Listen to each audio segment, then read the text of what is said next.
De faculteit der rechtsgeleerdheid is een programma dat al 35 jaar bestaat aan de UA. Het bestaat uit een bachelor- en een masterprogram. Niet alleen voor voltijd, maar ook in een langtermijntraject om de studierechten hier te voltooien. En dan word je meester Arubaans recht. En dat is natuurlijk heel bijzonder dat dat hier op ons prachtige eiland kan. Zonder dat je daarvoor elders je titel hoeft te behalen.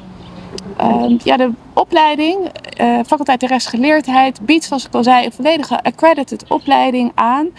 Wordt aangeboden door zo'n 9 voltijds docenten, maar ook 40 gastdocenten uit Nederland, maar ook uit Aruba, werkzaam in de rechterlijke macht, in de advocatuur en elders, om onze studenten een volwaardige, mooie rechtenopleiding aan te bieden.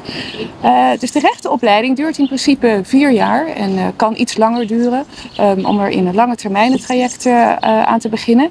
Maar we hebben ook iets nieuws en dat is het Certificate Program. Het Certificate Program van de Faculty of Law. En dat biedt professionals in de Arubaanse gemeenschap de mogelijkheid om afzonderlijke vakken te volgen.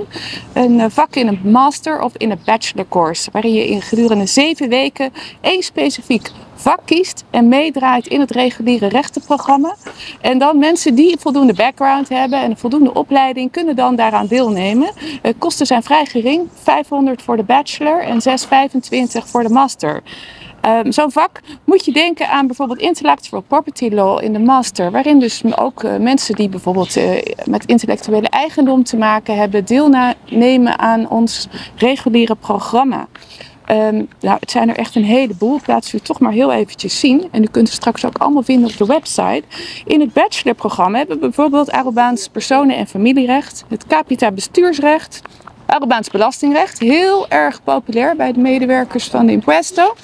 En dan in de master hebben we bijvoorbeeld de verdieping ondernemingsrecht, bijzonder bestuursrecht, forensic en legal science. Dus alle juridische onderwerpen komen daarin aan de orde. En die mensen die een voldoende opleiding hebben of daarnaast voldoende werkervaring kunnen dan afzonderlijke vakken binnen de rechtenopleiding volgen.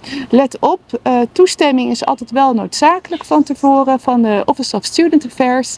En je krijgt daarmee niet dus de titel meester in de rechten. Daarvoor moet je de hele opleiding doen.